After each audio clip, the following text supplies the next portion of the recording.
பேச்சாளர் நிகழ்ச்சியில் இணையும் நேயர்கள் அனைவருக்கும் காலை வணக்கம். தமிழக அரசியல் சூழல் தொடங்கி நெடுவாசல் வரவிருக்கக்கூடிய வெயில் காலம் வரை பல விஷயங்களை இன்று இங்கு நாம் விவாதிக்கவிருக்கின்றோம்.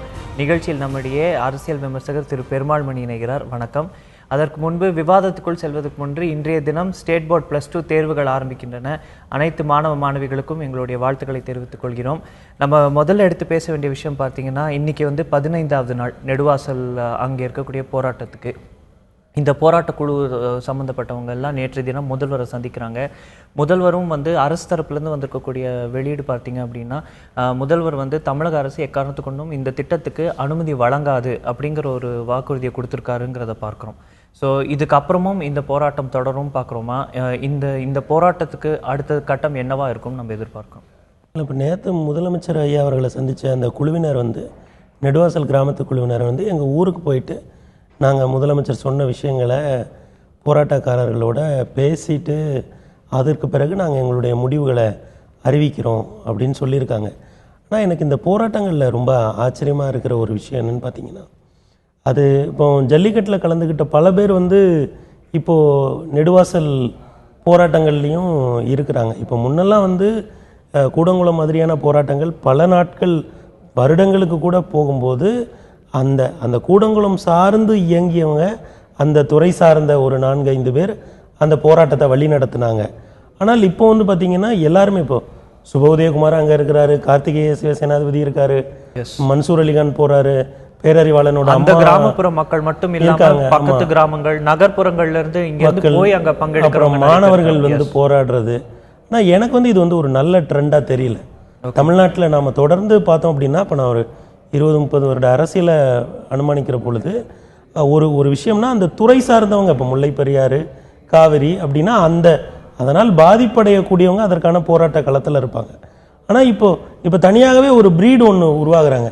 இவங்க போராட்டக்காரர்கள் எங்கே என்ன போராட்டம் நடந்தாலும் உடனே அங்கே போய் இவங்க பேசுறது இருக்கு இல்லைங்களா? மாற்று இதில் பார்த்தோம் அப்படின்னா, இது ஒரு விவசாயிகளுக்கான ஒரு பிரச்சனை, இது அனைவர் வாழ்க்கையும் பாதிக்கக்கூடிய ஒரு விஷயம் அப்படின்னு எடுத்துக்கும் பொழுது இது ஒரு சமூக பிரச்சனைன்னு எடுத்துட்டு எல்லாரும் அதில் பங்கெடுக்கிறாங்க. முன்பு அது நீங்கள் கூறியது போலவே பல்வேறு விஷயங்களுக்கு போராட்டங்கள் நடந்த போது கூட மக்களுக்கு அந்த போராட்டங்களை பற்றின புரிதல் இருந்த போதும் அவர்களுக்கு ஒரு பிளாட்ஃபார்ம் இல்லை அப்படின்னு பார்க்கணும்.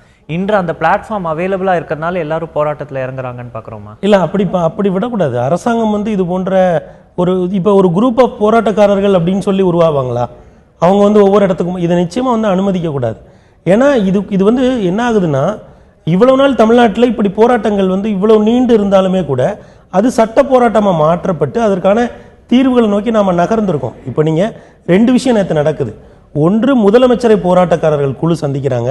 இன்னொன்று, அதே நேரத்தில் திமுக சார்பாக எதிர்க்கட்சி தலைவர் எழுதிய கடிதத்தை மத்திய பெட்ரோலியத்துறை இணையமைச்சர்கிட்ட கொண்டு போய் 2 நாடாளுமன்ற எம்பிக்கள் கொடுக்குறாங்க.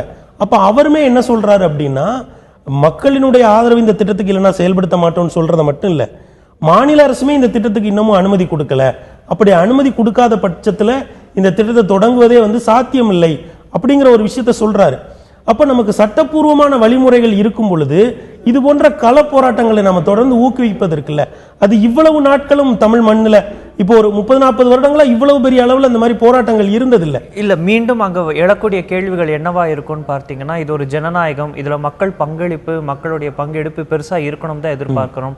வன்முறைகளோ எதுவுமே இந்த போராட்டங்கள்ல இல்லை. எல்லாருமே ஒரு நான் வயலண்டா அவர்களுடைய கோரிக்கைகளை முன்வைத்து தான் மக்கள் போராடுறாங்க, கருத்துக்களை தான் முன்வைக்கிறாங்கன்னு பார்க்கிறோம். அவர்களும் அரசாங்கத்திடம் பேசிக்கொண்டு தான் இருக்கிறார்கள்னு பார்க்கிறோம். சோ இந்த ஜனநாயகத்துல மக்கள் ஒரு போராட்டத்தில் ஈடுபடுறது தப்பா போயிடும்? நிச்சயமா இல்லை. நீங்க மக்கள் தங்களுடைய உரிமைகளுக்காகவும் தங்களுடைய தேவைகளுக்காகவும் போராடுவது அப்படிங்கிறது தப்பு இல்லை. ஆனா இப்ப நீங்க ஒவ்வொரு போராட்டங்கள் நடக்கிற போதும் கொஞ்சம் பேர் அங்க இருப்பாங்க அப்படின்னு நம்ம எதிர்பார்க்கறது இருக்கு இல்லைங்களா? இப்ப ஜல்லிக்கட்டு போராட்டங்கள்ல பார்த்த முகங்களை நாம இங்கேயும் பார்க்க முடியுது. அப்ப ஜல்லிக்கட்டு சார்ந்த இஷ்யூஸை அவங்க அட்ரஸ் பண்றது இல்லை இல்லைங்களா? இப்ப ஜல்லிக்கட்டு நடந்து முடிஞ்சிருச்சு, அதுல இப்போ 7 பேர் மரணம் அடைஞ்சிருக்காங்க, மாடுகளுக்கு பாதிப்பு ஏற்பட்டிருக்கு. நீங்க அந்த துறை சார்ந்து சிறப்பாக செயல்படுறவர், மாடுகளுக்கு பாதிப்பு ஏற்பட்டிருக்கு. அப்ப அந்த துறையில இருக்கிறவங்க அது சார்ந்த உரையாடலை தானே அடுத்த கட்டத்துக்கு எடுத்துட்டு போகணும். இப்ப அவங்க அடுத்த கட்டத்துக்கு அடுத்த போராட்ட களத்துக்கு போறாங்கன்னா, அப்போ போராட்டக்காரர்கள் இவங்க எந்த கட்சியும் சாராத, எந்த அமைப்பையும் சாராத போராட்டக்காரர்கள்னு ஒரு குழு உருவாகிறதும், அவங்க தொடர்ந்து எல்லா இடங்களுக்கும் போய் மத்திய அரசுகளுக்கும் மாநில அரசுகளுக்கும் எதிராக போராடுறது ஒரு வரவேற்க தகுந்த ஒரு முறை இல்லை. ஒரு துறை சார்ந்தவர்கள் இப்ப ஜல்லிக்கட்டு சார்ந்து பேசுகிறாங்கன்னா அவங்க அது சார்ந்து இப்ப இந்த வருஷம் என்ன பிரச்சனை இருக்கு, இதை நம்ம அடுத்த வருஷத்துக்கு நாம எப்படி நகர்த்தலாம் அப்படிங்கிற விஷயத்தை தான் அவங்க பேசணும். இப்ப முல்லை பெரியாறு, காவிரி இந்த மாதிரி விஷயங்கள்ல சம்பந்தப்பட்டவங்க தொடர்ந்து இதுல அடுத்தடுத்து என்ன பண்ணணும் அப்படிங்கறது தான் வந்து பார்க்கணும். இதுல என்னன்னா இந்த அரசியல் சார்பற்ற ஒரு மிகப்பெரிய கூட்டத்தை தமிழ்நாட்டில் உருவாக்குறோமோ அப்படிங்கிற ஒரு ஐயம் எனக்கு இருக்கிறது. அது ஏற்பட்டால் என்ன தவறு? அரசியல் சார்பற்ற கூட்டம் என்ன ஆகும்னா உங்களுக்கு ஆரம்பத்துல நல்லா இருக்கிற மாதிரி தெரியும், ஆனால் அப்பொலிட்டிக்கல் குரூப் அப்படின்னு நம்ம சொல்லுவோம், பொலிட்டிக்கல் சோசியலைசேஷன் நடக்காம இப்படி அரசியல் சார்பற்ற கூட்டம். இப்ப பாருங்க, மாணவர்கள் இப்ப எல்லா பிரச்சனை எந்த பிரச்சனை இருந்தாலும் சில அரசு கலைக்கல்லூரி மாணவர்கள் உடனே வீதிக்கு வந்துடுறாங்க. அப்ப அவங்களோட எதிர்காலம் என்ன, அவங்களுடைய படிப்பு சார்ந்த பிரச்சனைகள் என்ன, இதை எல்லாத்தையுமே ஒரு தேசத்துல பல பிரச்சனைகள் இருக்கும், அதை அட்ரஸ் பண்றதுக்கு தான் பொலிட்டிக்கல் பார்ட்டிஸ் இருக்காங்க, அரசுங்கிற அமைப்பு இருக்கு. அப்ப நீங்க இந்த அரசு சாராத அமைப்புகள் போராடுறதுங்கிறது வேற, அரசியல் சாராத அமைப்புகள் போராடுறதுங்கிறது வேற. ஆக அரசியல் சாராத அமைப்புகள் தொடர்ந்து போராடுவதை வந்து நிச்சயமா ஊக்கப்படுத்தக்கூடாது.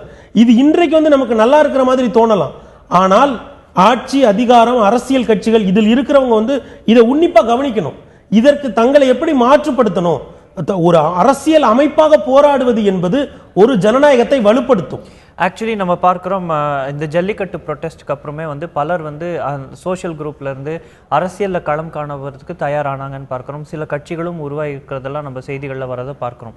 ஸோ ஒருவேளை இது ஸ்டெப் பை ஸ்டெப்பாக அந்த அரசியலை நோக்கி தான் போகுது, ஜனநாயகத்தில் அவர்களுடைய பங்களிப்பும் அரசியல் சார்ந்து தான் இருக்க போகுதுங்கிறத நம்ம எடுத்துக்க முடியாது. அப்படி எடுத்துக்க கூடாது. ஏன்னா அரசியல்ங்கிறது ஒரு சித்தாந்தம் சார்ந்த மிகப்பெரிய விஷயம். நீங்க இப்போ ஒரு எளிமையான பிரச்சனைகள்ல வந்து இது போன்ற சித்தாந்த பின்புலம் இல்லாதவங்க போராடுறது ரொம்ப எளிது. ஆனால் இவங்களுடைய கொள்கை என்ன, மிக கடுமையான அரசியல்ங்கிறது மிக கடுமையான இடங்களை எல்லாம் தொட்டு பேசக்கூடிய, மிக கடுமையான பிரச்சனைகளுக்கெல்லாம் தீர்வு காண வேண்டிய ஒரு இடத்துக்கு வரக்கூடியது. இப்ப மத்திய மாநில அரசு சம்பந்தமாக ஒரு கட்சிக்கு என்ன நிலைப்பாடு இருக்கிறது, ஒரு தேசிய கட்சிக்கு ஒரு நிலைப்பாடு இருக்கும், மாநில கட்சிக்கு ஒரு நிலைப்பாடு இருக்கும். ஆக அப்படி பார்க்கிற பொழுது சாதி சம்பந்தப்பட்ட பிரச்சனைகள், மதம் சம்பந்தப்பட்ட பிரச்சனைகள், பொருளாதாரம் சம்பந்தப்பட்ட பிரச்சனைகள் எல்லாம் ஒரு சித்தாந்த தெளிவோட நீங்க பேசினாதான் ஒரு நீண்ட கால உரையாடலை எடுக்க முடியும்.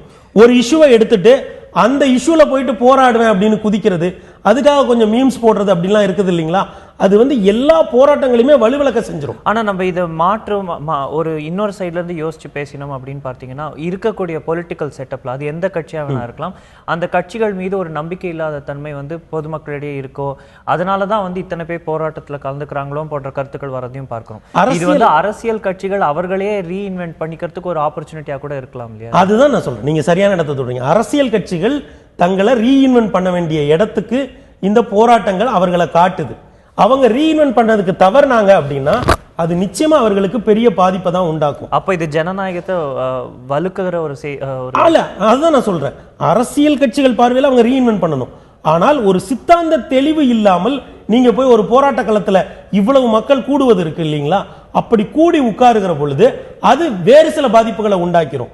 ஏன்னா இப்ப நீங்க இந்த மண்ணுக்கு அடியில் இருக்கக்கூடிய இந்த எரிபொருட்கள், இந்த மினரல்ஸ், இது சம்பந்தமாக அரசியல் சாசனத்தில் அது எந்த பட்டியலில் இருக்கிறது, அதனுடைய நிலைப்பாடு என்ன, ஒன்றை எடுக்க வேண்டும் என்றால் மத்திய அரசு மாநில அரசினுடைய அனுமதி வேண்டும், இது போன்ற சட்டத்திட்டமான பல்வேறு புரிதல்களுக்கு பிறகுதான் நாம இதை அணுகணும். அப்புறம் இதுல முக்கியமான ஒரு வாதம் இருக்கிறது, வளர்ச்சி எதிர் இயற்கை வளங்களை காப்பது, டெவலப்மெண்ட் வெர்சஸ் growth அப்படிங்கிற ஒரு விஷயமும் இருக்கு. அப்ப நீங்க சஸ்டைனபிள் டெவலப்மெண்ட்னா என்ன, நாம சில இயற்கை வளங்களை தொடர்ந்து பாதுகாக்கணும் மட்டும் சொல்ல முடியாது, நாம அடுத்த கட்ட வளர்ச்சிகளுக்கும் நாம சில விஷயங்களை பண்ணிதான் ஆகணும். ஆக அப்படி பார்க்கிற பொழுது ஒரு சித்தாந்த ஒரு தெளிவோடு இல்லாத ஒரு கூட்டம் பெரிய அளவில் உருவாவது என்பது அந்த இது போன்ற போராட்டங்களுக்கும் நல்லதல்ல, அரசியல் கட்சிகளுக்கும் நல்லதல்ல, அரசுகளுக்குமே கூட நல்லதல்ல. நம்ம பார்க்கிறோம் தமிழகத்தில் இருக்கக்கூடிய பல்வேறு பிரச்சனைகள்ல மீனவர் பிரச்சனை ஒரு பிரதான பிரச்சனை இருந்துட்டு இருக்கு. இன்னைக்கு காலையில கூட 13 மீனவர்கள், தமிழக மீனவர்கள் வந்து இலங்கை கடற்படையினால் சிறைப்பிடிக்கப்பட்டிருக்கிற செய்தி வந்து கொண்டிருக்கிறது. ஸோ இது போன்ற பல்வேறு விஷயங்கள் நம்மளுக்கு இருக்கு. ஒரு டேம் விஷயமா இருக்கலாம், இல்லைன்னா மீனவ பிரச்சனையா இருக்கலாம். தொடர்ந்து இதுக்கு வந்து பெருசா வாய்ஸ் கொடுக்காததுனால தான் இந்த பிரச்சனைகள் நீண்டு வருதுன்னு பார்க்கிறோம். ஒருவேளை இப்படி மக்கள் பங்களிப்பு போராட்டங்கள் இருந்தது அந்த பிரச்சனைகளுக்கும் நம்மளுக்கு தீர்வு கிடைச்சிருக்கோங்கிற ஒரு மாற்று யோசிக்கலாம் இல்லையா? நம்ம இப்போ என்னன்னா, இப்போ நீங்க இப்போ அரசியல் கட்சிகள்ல மீனவர் பிரிவுகள், விவசாயி பிரிவுகள், தொழிலாளர் பிரிவுகள் எல்லாமே இருக்கு, பெரிய எல்லா கட்சிகள்லையும் இருக்கு. ஆனா அந்த கட்சியினுடைய பிரிவுகளோட தலைவர்கள் இந்த மாதிரி ஒரு பிரச்சனை வரும்போது அவங்க வலுவா பேசணும் இல்லையா, அவங்க பேச மாட்டேங்கிறாங்க. எல்லா பிரச்சனைகளும் அந்த அரசியல் கட்சியோட தலைவர் தான் பேசணும்னு எதிர்பார்க்கிறோம். ஜனநாயகங்கிறது எப்போ வலுப்படும் அப்படின்னா, இப்ப மீனவர் பிரச்சனை வருதுன்னு வைங்க, மீனவர் பிரிவோட செயலாளர் ரொம்ப வலுவா பேசணும். அவர் ஆளுங்கட்சியாகவே இருந்தாலுமே கூட அந்த பிரிவினுடைய ஒரு குரலாக அவள் எந்திரிச்சு நிக்கணும். அதே போல இந்த பிரச்சனைகளை இந்த அரசியல் கட்சிகள் சாராத, அரசு சாராத சில எக்ஸ்பர்ட்ஸ் அதுல இருக்கணும். அவங்க இது சம்பந்தமாக வலுவாக பேசணும். இப்போ திமுக என்ன பேசுது, அதிமுக என்ன பேசுது, காங்கிரஸ் என்ன பேசுது அப்படிங்கறத நம்ம பார்க்கிறோம். ஆனால் இந்த கட்சிகளில் உள்ள மீனவர் பிரிவுகள் வலுவாக பேசக்கூடிய அளவுக்கு நாம வச்சிருந்தோம்னா தான் அது நிஜமான ஜனநாயகம். இதே போலதான் மீனவர் பிரிவு பிரச்சனை வரும்போது சில ஆளுமைகள் எந்திரிச்சு வந்து இதற்காக வலுவாக குரல் கொடுக்க வேண்டும். அதனாலதான் நான் முதல்ல சொன்னேன், இப்ப ஜல்லிக்கட்டு பிரச்சனை அப்படின்னு பாத்தீங்கன்னா அதுல சில ஆளுமைகள் உருவாக்கணும். மீனவர் பிரச்சனைனா அதுல சில ஆளுமைகள் உருவாக்கணும். இந்த குரல்களை உள்வாங்கக்கூடிய அளவுக்கு அரசியல் கட்சி இருக்கணும். அரசியல் கட்சிகள் எழுப்புகிற குரலை கேட்டு எதிரொலிக்கக்கூடிய அளவுக்கு அரசு இருக்கணும். அப்பனாதான் பலதரப்பட்ட மக்களும் பல இன மக்களும் பல்வேறு பொருளாதார உயர்வு தாழ்வுகளும் உள்ள ஒரு நாட்டில் நாம வலிமையான ஜனநாயகத்தை முன்னெடுக்க முடியும். எஸ், நேற்று முதல் 3 தனியார் வங்கிகளில் ஒரு திட்டம் அமலுக்கு வந்துள்ளது. 4 முறைக்கு மேல் பணம் வந்து டெபாசிட்டோ அல்லது வித்ட்ராவலோ பண்ணால் அதுக்கு வந்து ஒரு 150 rupees வரைக்கும் சார்ஜ் இருக்கும் அப்படிங்கிற ஒரு செய்தி வந்திருக்கிறது. இது குறித்து நாம் ஒரு மூத்த பொருளாதார நிபுணர் திரு ராமசேஷன் அவர்களுடன் தொலைபேசியில் உரையாட இருக்கின்றோம். Good morning sir. இந்த திட்டத்தை பற்றி இப்போ வியூவர்ஸ்க்கு கொஞ்சம் எக்ஸ்பிளைன் பண்ணுங்க. ஒரு 4 முறைக்கு மேலே டெபாசிட்டோ வித்ட்ரா பண்ணால் வந்து பேங்க்ல இருந்து பண்ணால் 150 rupees சார்ஜ் போடுறாங்க. இது ஏன் போடுறாங்க? இதோட புரிதல் நம்மளுக்கு என்ன இருக்கணும்? வணக்கம் சார். இது வந்து ஒரு நெகட்டிவ் மூவ்னு தான் சொல்லுவேன். என்னன்னாக்க இந்த மோஸ்ட்லி பாத்தீங்கன்னா இந்த 3 வங்கிகளும் நான் நேம் பண்ண விரும்பல. இவங்க எல்லாம் metro based and corporate based banks. They are not for public. Okay, அவங்க வந்து என்ன சொல்றாங்க, நீங்க பேங்க் உள்ளே வராதீங்க, பாஸ்புக் பிரிண்டிங் வெளியிலேயே பண்ணீங்க, இது இன்டர்நெட் பேங்கிங் மூலமா பண்ணீங்க அப்படின்னு சொல்லிவிட்டு இப்போ 150 ரூபா, அதாவது 0 டிரான்சாக்ஷன் ஃபீ அப்படின்னு சொல்லி தான் இவங்க நிறைய பேரை அவங்க ஃபோல்டு உள்ள கொண்டு வந்தாங்க. மினிமம் பேலன்சஸ்ன்னு வச்சிருக்காங்க. மினிமமே 25,000 50,000 அந்த மாதிரி எல்லாம் வச்சிருக்காங்க. இவங்க அப்படி வச்சுக்கிட்டு 150 ரூபா சார்ஜ் பண்றது கம்ப்ளீட்லி அட்ரோஷியஸ்.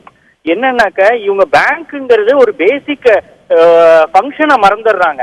என்ன பேசிக் ஃபங்க்ஷன்? பணம் போடுவது, பணம் வித்ட்ரா பண்ணுவது. ஸோ இதுல அவங்களுக்கு ப்ராஃபிட்ஸ் இல்லைன்னு சொல்ல முடியுமா? அப்படி இருக்கும்போது காமன் மேன் கிட்ட போய் ஒரு 150 ரூபா புடுங்கிறது ரொம்ப அட்ராசிட்டி. இது வந்து பியாண்ட் எனிபடி திங்கிங். 4 தடவைக்கு மேல பணம் போட்டா என்ன அர்த்தம் அப்படின்னா, நீ பேங்க்குக்கே வராதானே, நீ எதுக்கு வங்கி கணக்கை ஓபன் பண்ண இண்டிவிஜுவல்ஸ்க்கு? அப்படின்னாக்க இவங்க கார்பரேட் கிட்ட வாழை சுருட்டிக்கிட்டு உட்கார்ந்துருக்காங்க. கார்பரேட் கிட்ட போய் இந்த மாதிரி 150 ரூபா போட்டா all the corporate accounts will be withdrawn over night. So அங்கெல்லாம் பண்ண முடியாம ஒரு காமன் மேனை போய் ஸ்குவீஸ் பண்ணி 4வது டிரான்சாக்ஷன் மேல 150 ரூபா cash processing charges, cash withdrawal charges அப்படின்னு போட்டாக்க நீ வங்கிக்கே டிரான்சாக்டே பண்ணாத, நீ எனக்கு தேவையில்லை அப்படின்னு மறைமுகமாக சொல்கிறார்கள். ஆனால் குறுக்கிட மன்னிக்கணும், இதுல பல்வேறு கேள்விகள் எழுது. முதல்ல வந்து இந்த 3 தனியார் வங்கிகள், இது எல்லா வங்கிகளும் இல்ல, 3 தனியார் வங்கிகள் மட்டும்தான் இதை அமலுக்கு கொண்டு வந்திருக்காங்கன்னு பார்க்கிறோம். இதுக்கு வந்து ரிசர்வ் பேங்க் கிட்ட இவங்க பெர்மிஷன் வாங்கியிருக்கணுமா, இல்ல அவங்களுக்கு இருக்கக்கூடிய அட்டானமி வச்சு இதை பண்ணிருக்க முடியுமா? இதற்கு இப்ப ரிசர்வ் பேங்க் தலையிட்டு இதுக்கு வந்து இதை ஸ்குவாஷ் பண்ண முடியுமா? அதுக்கான வாய்ப்பு பண்ண முடியும். அதாவது சார், உங்க கேள்வி வெரி குட் கொஸ்டின். ஆர்பிஐ இதை வந்து கொண்டு போய் உள்ள பண்ண முடியாது. ஏன்னா each bank can levy its own transaction charges. Okay, minimum balance and transaction charges. இது ஆர்பிஐ பர்வியூல கிடையாது. ஆர்பிஐ இதுல தலையிட முடியாது. ஓகே, அப்படி பார்த்தால் கூட அடுத்த கேள்வி இதுல எழுவது என்னென்றால், ஒரு கேஷ்லெஸ் டிரான்சாக்ஷன், ஒரு டிஜிட்டல் எக்கானமி அப்படிங்கிற ஒரு பாதையில செல்வதற்கான ஒரு முயற்சியா இதை பாசிட்டிவா எடுத்துக்கவே முடியாதா? இது சார், இது டிஜிட்டல் நீங்க சொல்றீங்க. ரூரல்ல எப்படி நடக்கும் நீங்க புரிஞ்சுங்க. ஒரு சிறு வியாபாரி, ஒரு பழ வியாபாரி, ஒரு காய்கறி கடைக்கு போறோம், அங்கெல்லாம் டிஜிட்டல் நடக்க முடியுமா? ஃபீஸிபிளே கிடையாது. அந்த மாதிரி இருக்கும்போது நீங்க கேஷ் ஓரளவுக்கு வித்ட்ரா பண்ணத்தான் வேணும். நீங்க அதுல கொண்டு போய் இவ்வளவு ஸ்போக்ஸ் போட்டீங்கன்னாக்க அப்ப then you are saying I don't want to bank with you, with a common man.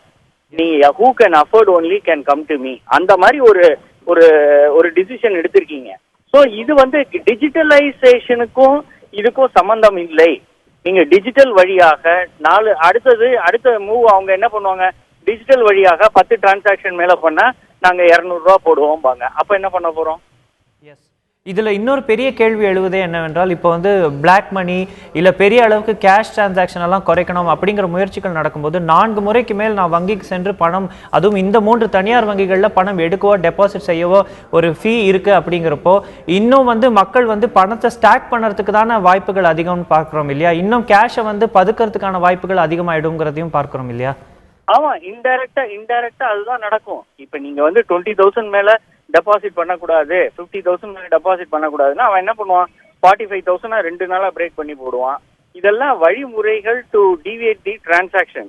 So இதனால டோட்டலா நீங்க பிளாக் மணி பதுக்கல் டெஃபினட்டா நடக்கும். ரெண்டாவது, இந்த மாதிரி பேங்க்ஸ் எல்லாமே are not facilitating individual customers. அதை நம்ம புரிஞ்சுக்கணும். பேசிக்கலா தீஸ் பேங்க்ஸ், நீங்க மேற்கொண்டு சொன்ன பேங்க் 3மே corporate centric, not individual customer centric. So அவங்க வந்து they will always shy away from individual customers. So அதனால ஒரு பெரிய பாதிப்பும் இல்லை. இவங்க they want to desist all these transaction. இந்த மாதிரி கஸ்டமரை வெரைட்டி விடணும், புடுங்கலான கஸ்டமர்லாம் வச்சுக்கூடாது. இதுதான் மோட்டிவ். ஒருவேளை இதை இன்னொரு பக்கம் யோசிச்சோம் அப்படின்னா, இப்போ ஏடிஎம்ல டிரான்சாக்ட் பண்றதுக்கு நம்மளுக்கு ஒரு டிரான்சாக்ஷன் ஃபீ இருக்கும். ஒரு சர்டன் லிமிட்க்கு மேல நம்ம வந்து இத்தனை முறைக்கு மேல எடுத்தா ஒரு ஏடிஎம்ல கூட டிரான்சாக்ஷன் ஃபீ போடுறாங்க. டிடி முதற்கொண்டு எந்த ஒரு பேங்க் சர்வீசஸை நம்ம அவைல் பண்ணாலும் அதுக்கு ஒரு டிரான்சாக்ஷன் ஃபீ போட தான் படுது. ஸோ அப்படி பார்க்கும்பொழுது இதுவும் வந்து அந்த மாதிரி பரிவர்த்தனை, அதாவது நேரடியாக வங்கிகளுக்கு சென்று பண பரிவர்த்தனை பண்ணும்போது அதுக்கு ஒரு டிரான்சாக்ஷன் ஃபீ அப்படின்னு எடுத்து விட்டுற முடியாதா? அதை சார், இப்ப நீங்க பேசிக்கா பேங்க்குங்கிறது எதுக்கு, நீங்க அந்த ஃபண்டமெண்டல்ல மறந்துட்டீங்க. பேங்க்குங்கிறது எதுக்கு, பணம் போடுவது, பணம் எடுப்பதற்கு. அவங்களுக்கு ஒரு ப்ராஃபிட் இருக்கு. சேவிங்ஸ் பேங்க் கணக்காக இருக்கட்டும், ஒரு மினிமம் வட்டியை கொடுக்குறாங்க. they redeploy funds at a very profitable rate. இதுதான் பேங்கிங் பிசினஸ். அதை நீங்க வந்து பேசிக்கா அதை மறந்துட்டு பணம் போட்டா காசு, வாங்கினா காசுன்னா அப்புறம் நீ என்னத்துக்கு பேங்கிங் சிஸ்டமே வச்சிருக்க, நான் அதுக்கு வீட்லயே வச்சுப்பேனே. உங்கள் கருத்துக்களுக்கு நன்றி திரு ராமசேஷன். நாம் பார்க்கிறோம், இது ஒரு குறிப்பிட்ட 3 தனியார் வங்கிகள் மட்டும்தான், இது பொதுத்துறை வங்கிகள் கிடையாது. பிரைவேட் செக்டர்ல 3 தனியார் வங்கிகள் மட்டும்தான் இதை அமலுக்கு கொண்டு வந்திருக்காங்க. இது அவர்களுக்கு உட்பட்ட தனிப்பட்ட ஒரு டிசிஷனும் நம்ம பார்க்கிறோம். திரு ராமசேஷன் கூறியது போலவே ஆர்பிஐக்கு இதில் வந்து பெரிய தலையீடு இருக்க முடியாது. ஏன்னால் இது தனியார் வங்கிகள், அவர்களுடைய டிரான்சாக்ஷன் ஃபீயை போட்டுக்கலாம் அப்படிங்கிற ஒரு கருத்தையும் வைத்ததை பார்த்தோம். இதோடைய அட்வான்டேஜஸ், டிஸ்அட்வான்டேஜஸ், இது வந்து ஒரு கார்பரேட் பேங்க்ஸ்ல வந்து வங்கி கணக்கு வைத்திருக்கிறவர்களுக்கு வந்து இது பெரிய பாதிப்பு ஏற்படுத்தாது. ஏன்னா நம்ம கேட்ட கேள்வி மாதிரி தான், ஒரு ஏடிஎம்ல போய் நம்ம பணம் எடுக்கும்போது அதுக்கு இத்தனை முறைக்கு மேலே எடுத்தால் அதுக்கு ஒரு டிரான்சாக்ஷன் ஃபீ இருக்கத்தான் செய்யுது. நேரடியாக வங்கிக்கு வந்து இப்போ அதுக்கும் ஒரு லிமிட் கொண்டு வராங்கன்னு மட்டும்தான் பார்க்கணும். இதை அப்படி பார்த்துட்டு விட்டுருணுமா, இல்லை இதுக்கு ஏதாவது ஒரு கவலைக்குரிய ட்ரெண்ட் பார்க்கணும்? தனியார் வங்கிகள் வந்த பொழுதே அவங்க வந்து ஒரு குறிப்பிட்ட சதவீதத்தில் கிராமப்புறங்களில் ரூரல் பிரான்ச்சஸ் தொடங்கணும், அர்பன் பிரான்ச்சஸ் தொடங்கணும் அப்படின்லாம் விதிமுறைகள் இருக்குது. அப்போ இன்றைக்கு இந்த விதிமுறைகளை கொண்டு வந்திருக்கக்கூடிய இந்த 3 வங்கிகளுக்குமே குறிப்பிட்ட எண்ணிக்கையில் ரூரல் பிரான்ச்சஸ் கண்டிப்பாக இருக்கும். அப்புறம் இந்த நிறுவனங்கள் வந்து சிறு குறு வணிகர்கள், இதில் நிறைய பேர் வந்து கணக்கு வச்சுருப்பாங்க. அவங்க எல்லாருமே இதில் ரொம்ப முக்கியமாக என்ன சொல்கிறாங்கன்னா, ஐசிஐசிஐ பேங்க் என்ன சொல்கிறாங்கன்னா, நீங்கள் அதர் பிரான்ச்சில் ஒரு தடவை தான் ஒரு அக்கௌண்ட்டில் வந்து நீங்கள் பணம் செலுத்த முடியும். அடுத்து நீங்கள் செலுத்துனீங்க அப்படின்னா அந்த பணம் வந்து பிடித்தம் 150 ரூபாய், அதாவது 1000 ரூபாய்க்கு 5 ரூபாய். ஆனால் குறைந்தபட்ச கட்டணம் அப்படிங்கிறது 150 ரூபாய். அப்ப அவங்க என்ன கணக்கு எடுக்கிறாங்கன்னா, குறைந்தபட்சமாவே நீங்க 30,000 ரூபாய் செலுத்துறாங்க அப்படிங்கறதா தான் வந்து அந்த கணக்கு வரப்போகுது. ஆக இது வந்து நிச்சயமா ஒரு மிகப்பெரிய தொகை. 1000 ரூபாய்க்கு 5 ரூபாங்கிறது வந்து நீங்க யோசிச்சு பாருங்களேன், எவ்வளவு பெரிய தொகை ஒரு டிரான்சாக்ஷனுக்கு செலுத்துறது அப்படிங்கிறது. என்ன ப்ராஃபிட் மார்ஜின்ல நீங்க நாம தொழில் பண்றோம், இதை எதையுமே யூகிக்காம. அப்ப இந்த கிராமப்புற வங்கிகள்ல இந்த வங்கிகளோட கிராமப்புற கிளைகளுக்கும் இந்த விதிமுறைகள் போமே ஆனால் நிச்சயமா இதுல தொடர்ந்து கணக்கு வைத்திருக்கக்கூடிய எளிய மக்கள், சிறு குறு விவசாயிகள் நிச்சயமாக பாதிக்கப்படுவார்கள். அப்புறம் அரசாங்கம் இப்பதான் வந்து டிமானிட்டைசேஷனுக்கு பிறகு வங்கிகள் மூலமான பண பரிவர்த்தனைகளை அதிகப்படுத்த வேண்டும் என்று நினைத்து கொண்டு இருக்கிற ஒரு நேரத்தில் இது போன்ற வங்கிகள், ஏன்னா இந்த வங்கிகள் மேல இந்த பிரச்சனை மட்டும் இல்ல, இந்த டிமானிட்டைசேஷன்ல பணம் ஒதுக்கப்பட்டதிலே இவங்க மேல பல பிரச்சனைகள், பல குற்றச்சாட்டுகள் இருக்கு. ஆக அப்படி பார்க்கிற பொழுது இது போன்ற செயல்பாடுகள்ல இது அவங்களோட ஆம்பிட்குள்ள இருக்கலாம் அந்த டிரான்சாக்ஷன் ஃபீங்கிறது. ஆனால் நிச்சயமாக இது ஆர்பிஐனுடைய கட்டுப்பாட்டில் தான் வங்கிகள் செயல்படுகிறது. ஆர்பிஐயோட கட்டுப்பாட்டில் தான் எல்லா வங்கிகளும் இருக்கு, அதுல மாற்று கருத்து இல்லை. ஆனா வந்து ஆர்பிஐ விதிகள் படி பார்த்தோம் என்றால் வங்கிகள் வந்து அவர்களுடைய டிரான்சாக்ஷன் ஃபீஸை அவங்க நிர்ணயிச்சுக்கலாம் அப்படிங்கிற. ஆனால் இந்த ரொக்க பரிவர்த்தனைக்கு, இந்த ரொக்க பரிவர்த்தனைக்கு விதிக்கப்படுகிற இந்த விஷயத்தின் மீது ஆர்பிஐ ஒரு கவனத்தை செலுத்த வேண்டியது மிக அவசியமாகும். இதுல பெரிய கேள்வியா அடுத்தது பாத்தீங்கன்னா, நகர்ப்புறங்கள்ல எத்தனை பேர் இன்னைக்கு நம்ம போய் பேங்க்ல வந்து நேரடியா டிரான்சாக்ட் பண்ணிட்டு இருக்கோம், எல்லாருமே ஏடிஎம் டிஜிட்டல் எக்கானமி அப்படின்னு போகும்போது இது பெரிய தாக்கத்தை ஏற்படுத்துமாங்கிற கேள்வியும் இருக்கு. இன்னொன்று பார்க்கும்பொழுது நம்ம பேசும்பொழுது இந்த வங்கிகள் நகர்ப்புறங்களுடைய டென்சிட்டி அதிகமா இருக்கா, இது போன்ற பல விஷயங்கள் பேச வேண்டியது இருக்கு. நம்ம வந்து பொருளாதாரம் இந்த பத்தி பேசிட்டு இருக்கும்போது தமிழக பட்ஜெட் அது ஒரு பெரிய எதிர்பார்ப்பு ஏற்படுத்தியிருக்கு. மார்ச் வந்தாச்சு, இன்னும் தமிழக பட்ஜெட் தாக்கல் செய்யப்படலை. எப்போ தாக்கல் செய்யப்படும்ங்கிற ஒரு எதிர்பார்ப்பு இருக்கு. தமிழக பட்ஜெட் பத்தி நம்மளுடைய கருத்து இல்ல. இதுல முதல்ல அந்த வங்கியில ஒரு விஷயம் சொல்லிடுறேன். இந்த வங்கிகளை நம்ம கார்பரேட்டுக்கான வங்கிகளா மாற முயற்சி பண்ணினா அதை நிச்சயமா அனுமதிக்க கூடாது. ஏன்னா அது சோசியல் ஜஸ்டிஸும் சோசியல் வெல்ஃபேரும் தான் வங்கிகளோட முக்கியமான பப்ளிக் செக்டர் பேங்க்ஸ் இல்ல பிரைவேட் பேங்க்ஸா இருந்தாலுமே கூட நம்ம ஒரு இந்தியாவோட ஐடியா என்ன, நிச்சயமா இந்த வங்கிகள் இது கிராமப்புற வங்கிகளுக்கான கிராமப்புற வங்கிகள்ல இதனால் ஏற்படுகிற பாதிப்பு ஒரு பொதுத்துறை வங்கிக்கு நம்ம சொன்னா நம்ம ஒத்துக்கலாம். இது ஒரு பிரைவேட் வங்கி இல்ல. இந்த சோசியல் வெல்ஃபேர்ல தனியார் வங்கிகளுக்கும் பொதுத்துறை வங்கிகளுக்கும் இருக்கக்கூடிய அந்த பிடிமானத்தை விட்டு அவங்க விலகும் போது அது யாராக இருந்தாலும் நாம வந்து அதுல வந்து நிச்சயமா கவனம் செலுத்தணும். அப்படின்னா வந்து தனியார் வங்கிகள் லாபம் பார்ப்பாங்க, பொதுத்துறை வங்கிகள் தான் சமூக நலன்கள் அக்கறை செலுத்துவாங்க அப்படிங்கிற மாதிரியான ஒரு இடத்தை நோக்கி அவங்க இப்படிதான் நகர்த்துவாங்க. ஆக அதுல நம்ம கவனமா இருக்கணும். இன்னொன்னு, ஆனா எல்லாருக்குமே சாய்ஸ் இருக்கிறதையும் பார்க்கிறோம், எங்க வங்கி கணக்கு வச்சுக்கலாம் அப்படிங்கிறது. சோ பொதுத்துறை வங்கிகள் வெர்சஸ் தனியார் வங்கிகள்ங்கிற ஒரு பெரிய டிபேட்டே இருக்கு. நேர குறைவின் காரணமாக நம்ம பட்ஜெட் விவாதத்துக்கு போனோம். அப்படி பார்த்தீங்கன்னா தமிழக பட்ஜெட் இன்னும் தாக்கல் செய்யப்படல. அதனால அதுல கவனிக்க வேண்டிய விஷயம் என்னன்னு பாத்தீங்கன்னா, மீனவத்துறை அமைச்சராக இருக்கக்கூடிய நிதி ஐயா ஜெயக்குமார் அவர்கள்ட்ட தான் இந்த முறை நிதித்துறையை கூடுதலாக கொடுத்திருக்கிறார். அவர் 1991 இருந்தே இந்த சட்டமன்றத்தில் இருந்தவர். அதாவது ஜெயலலிதா முதலமைச்சரான காலத்தில இருந்தே அமைச்சராக இருக்கக்கூடியவர், சட்ட சபாநாயகராக இருந்திருக்கிறார். அதனால் நிச்சயமாக அவருக்கு வந்து இதனுடைய முக்கியத்துவம் தெரியும்.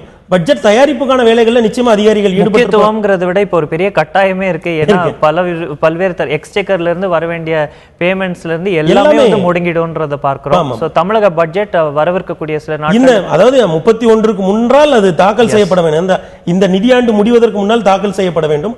ஆனால் சில அரசியல் காரணங்கள், கடுமையான அரசியல் நெருக்கடிகள் போன மாதத்துல அவங்க ஆட்சியும் கட்சியும் சந்தித்தது. நிச்சயமாக அதற்கான தயாரிப்பு வேலைகளில் ஈடுபட்டிருப்பாங்கன்னு தான் நினைக்கிறேன். அரசியல் நெருக்கடிகளால அரசாங்கம் முடங்கலாமாங்கிற கேள்விதான். இல்ல, ஆனா இந்த ஒரு விஷயம் நம்ம கவனிக்கணும். இந்த எடப்பாடி பழனிசாமி ஐயா தலைமையிலான அரசு பதவியேற்ற பிறகு முதல்ல அவங்க செஞ்ச மாற்றமே நிதித்துறையை வந்து ஜெயக்குமார் ஐயாட்ட கொடுத்ததான் முதல் மாற்றம். ஆக அவங்க அதுல ஒரு கவனமா இருக்காங்க அப்படின்னு தான் நான் மதிப்பிடுறேன். முதல்வர் ஜெயலலிதா அவர்களின் மறைவுக்கு பின்பு அதிமுகவில் பல்வேறு மாற்றங்கள். அதுல வந்து முக்கியமான ஒரு பிரிவினை பார்த்தா திரு பன்னீர்செல்வம் அவர்கள் கட்சியிலிருந்து கட்சிக்கு எதிர்ப்பு தெரிவித்து வெளியில வராரு. இது போன்ற விஷயங்கள் நடக்கிறது. அவருக்கு ஆதரவு தெரிவித்து அதிமுக எம்எல்ஏக்கள் பலர் வருகின்றனர். அதிமுக 2 பிரிவா இப்பொழுது செயல்பட்டு கொண்டிருக்கின்றனர்.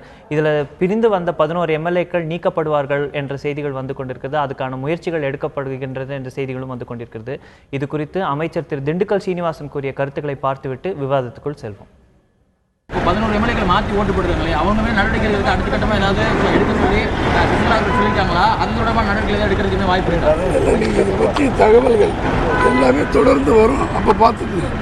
அப்போதான் நடவடிக்கைகளை வெளியே சொல்ல முடியாது இல்லையா? அதிமுக அரசாங்கம் நம்பிக்கை வாக்கெடுப்பு கோரிய போது 11 எம்எல்ஏக்கள், அந்த கட்சியில் 11 எம்எல்ஏக்கள் அந்த அணிக்கு வாக்களிக்கவில்லை என்று பார்க்கின்றோம். அவர்கள் மீது நடவடிக்கை எடுக்கப்படுமா என்ற கேள்விக்குறி பெரிய அளவுக்கு எழுந்திருக்கிறது. இது குறித்து டெல்லியிலிருந்து தந்தி செய்தியாளர் திரு அரவிந்த் தொலைபேசி வாயிலாக இணைகிறார். அரவிந்த், சொல்லுங்க, இது குறித்து நம்ம கிட்ட கூடுதல் தகவல்கள் என்ன இருக்கு? இந்த 11 எம்எல்ஏக்கள் மீது என்ன நடவடிக்கை எடுக்கப்படும் என்ற எதிர்பார்ப்பு இருக்கு?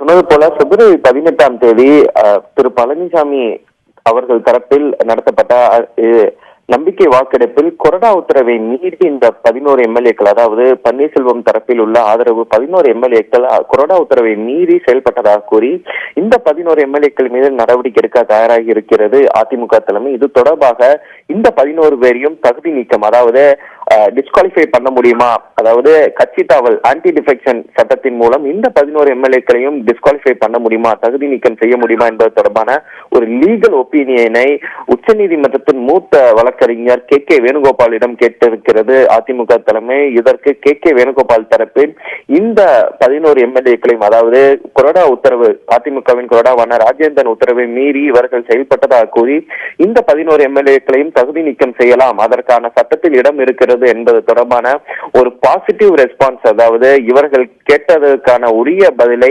கே வேணுகோபால், மூத்த வழக்கறிஞர் கே வேணுகோபால் நேற்று மாலை தந்திருப்பதாக நமக்கு தகவல் வெளியாகியுள்ளது. நம்ம பார்க்கிறோம் இது அகெயின்ஸ்ட் த மோஷன் அவர்கள் ஓட்டு போடுறாங்க, வேறு கட்சிக்கு ஆதரவாக அவங்க வாக்களிக்கல, அந்த நம்பிக்கை வாக்கெடுப்புக்கு அந்த அகெயின்ஸ்ட் த மோஷன் மட்டும்தான் ஓட்டு அப்படிங்கிறத பார்க்குறோம். ஸோ அது இன்னும் இந்த சட்ட திருத்தத்துக்குள்ள அவங்களுக்கு வந்து இந்த சட்டத்துக்கு உட்பட்டு தான் அது இருக்கும்னு நம்ம பார்க்குறோமா அந்த டிஃபெக்ஷன் லாக்கு?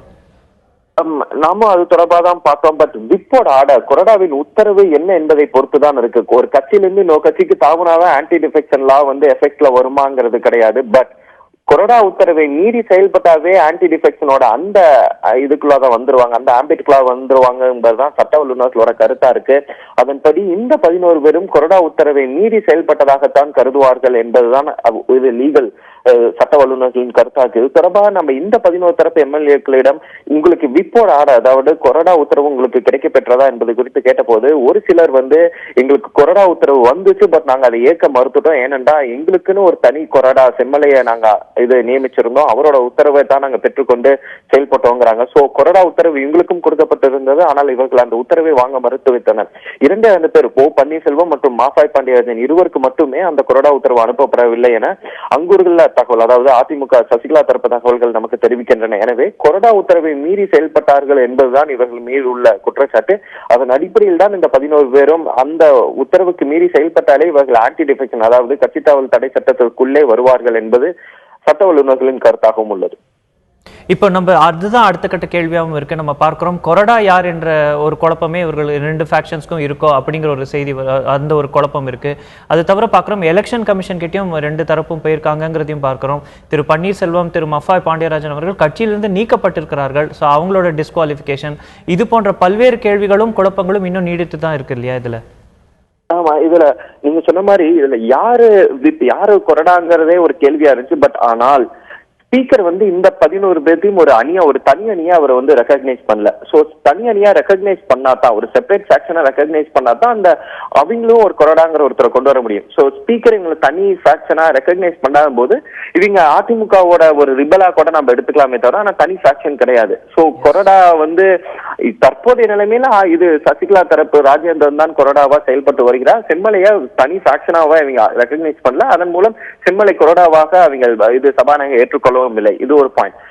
இப்ப அதிமுக யார் அப்படிங்கிறது தொடர்பான பிரச்சனை இப்போ இதுல எலெக்ஷன் கமிஷன்ல கிடையாது. எலெக்ஷன் கமிஷன்ல இவங்க மொத்தம் 4 புகார்களை கொடுத்திருந்தாங்க. ஒண்ணு KC பழனிசாமி, அதுக்கப்புறம் மதுசூதனன், அதுக்கப்புறம் Maitreyan and 12 others, Maitreyan and 7 others. மொத்தம் இந்த மாதிரி 4 புகார் கடிதம் இந்திய தேர்தல் ஆணையத்திடம் கொடுக்கப்பட்டிருந்தது. இந்த 4 புகார் கடிதத்துக்குமான பதிலைத்தான் சசிகலா வந்து நேற்று முன்தினம் பிப்ரவரி 28ஆம் தேதி, அதாவது பிப்ரவரி 28ஆம் தேதி தேர்தல் ஆணையத்திடம் சமர்ப்பித்தார். அன்றைய தினம் மாலையே மீண்டும் பன்னீர்செல்வம் தரப்பு ஆதரவாளரான மைத்ரேயன் மீண்டும் அன்றைய தினம் மாலையே இந்திய தேர்தல் ஆணையத்தை சந்தித்து அந்த பதிலை பெற்றுக்கொண்டார். தற்போது இவர்கள் தரப்பு முன்வைப்பது என்னவென்றால் அதிமுக நாங்கள் தான் என்பதை ரெகக்னைஸ் பண்ண, நாங்கள் தான் அதிமுக என இந்திய தேர்தல் ஆணையம் உத்தரவிட வேண்டும் என இவர்களுடைய கோரிக்கை கிடையாது. இவர்களுடைய ஒரே கோரிக்கை சசிகலா பொதுச் செயலாளராக தேர்ந்தெடுக்கப்பட்டது தவறானது, தற்காலிக பொதுச் செயலாளர் என்ற பதவியே கிடையாது.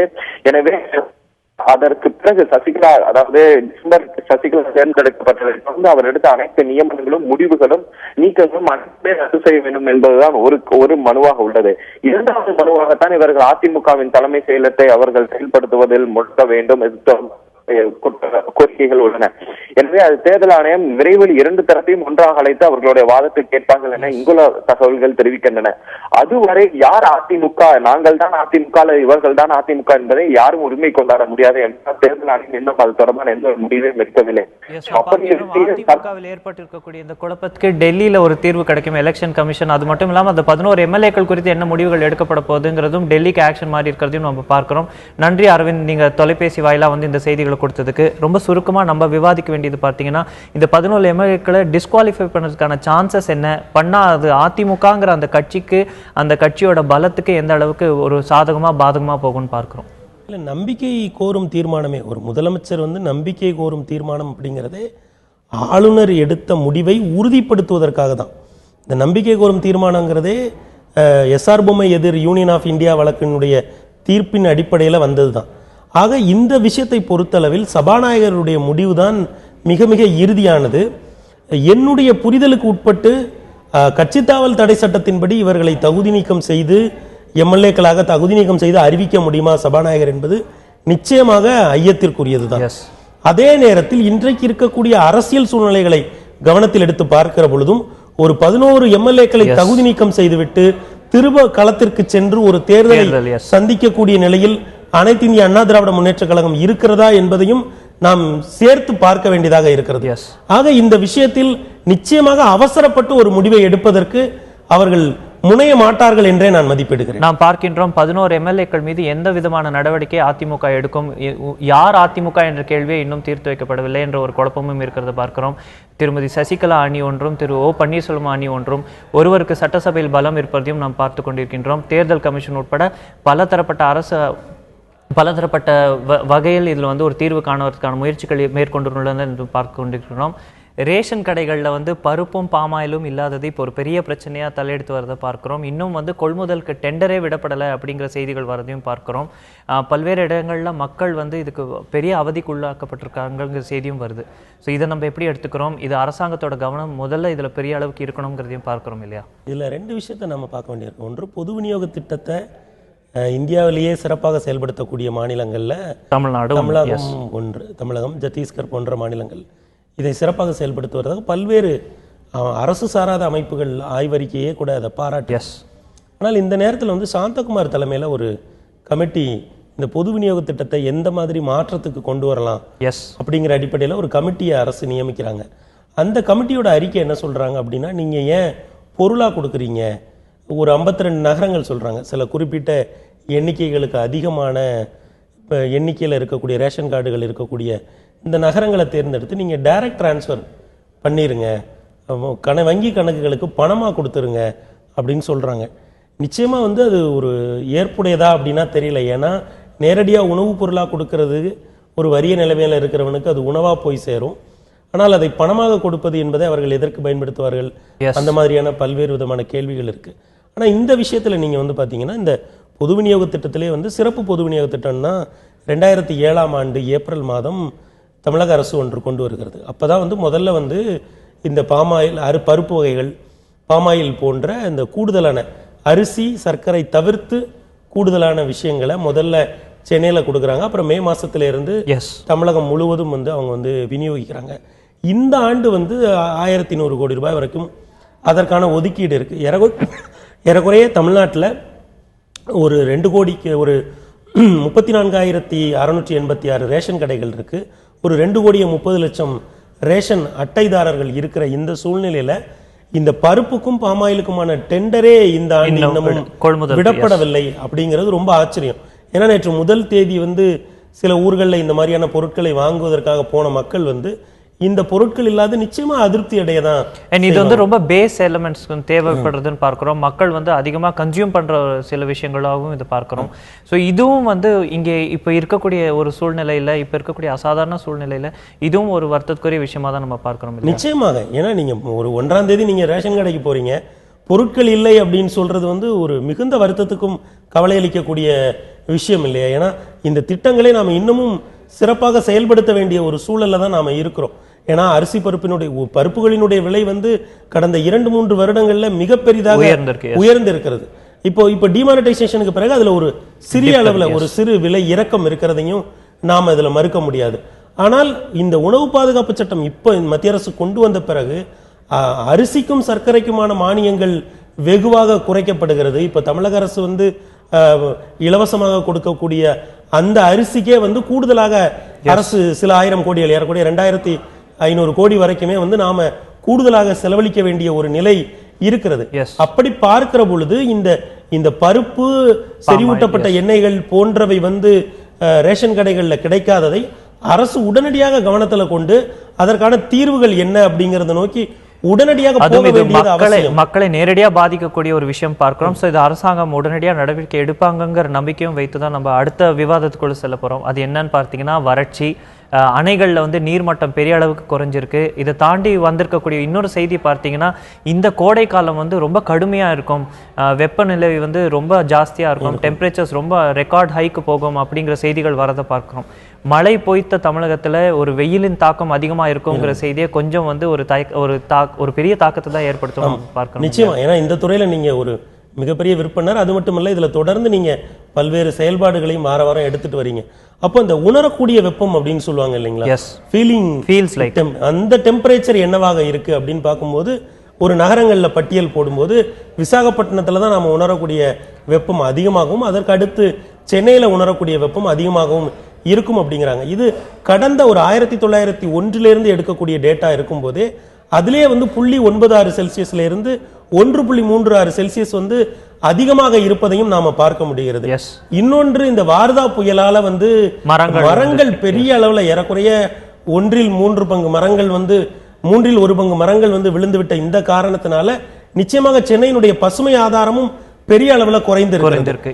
ஆக ஒரு கடுமையான கோடை, பிறகு 106 ஆண்டுகளுக்கு பிறகு மழையும் பெரிய அளவுல குறைந்திருக்கிறதுனால ஒரு கடுமையான கோடை, இன்னும் சொல்ல போனால் ஒரு தாகமான கோடை கூட வருமோ அப்படிங்கிற ஒரு அச்சம் இருக்கிறது. நம்மளுடைய காட்டு பகுதிகளில் இருக்கக்கூடிய வனவிலங்குகளுக்கு வந்து உணவும் தண்ணீரும் தட்டுப்பாடு ஏற்பட்டிருக்கிற செய்திகள் வந்து கொண்டிருக்கிறது. நாம் அனைவரும் தண்ணீரை மிக சிக்கனமாக செலவிட வேண்டிய ஒரு கட்டாயத்துக்கு தள்ளப்பட்டிருக்கின்றோம். பெரிய பொறுப்புணர்வு நம்ம அனைவருக்கும் இருக்க வேண்டும் என்ற ஒரு கருத்து தான் நீங்க வைக்கப்படுவதை பார்க்கிறோம்.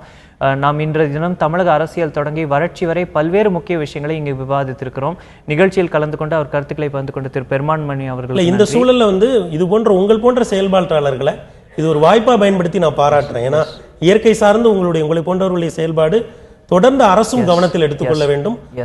வாய்ப்புக்கும் நன்றி. நன்றி நன்றி. நிகழ்ச்சியை பார்த்த உங்கள் அனைவருக்கும் நன்றி.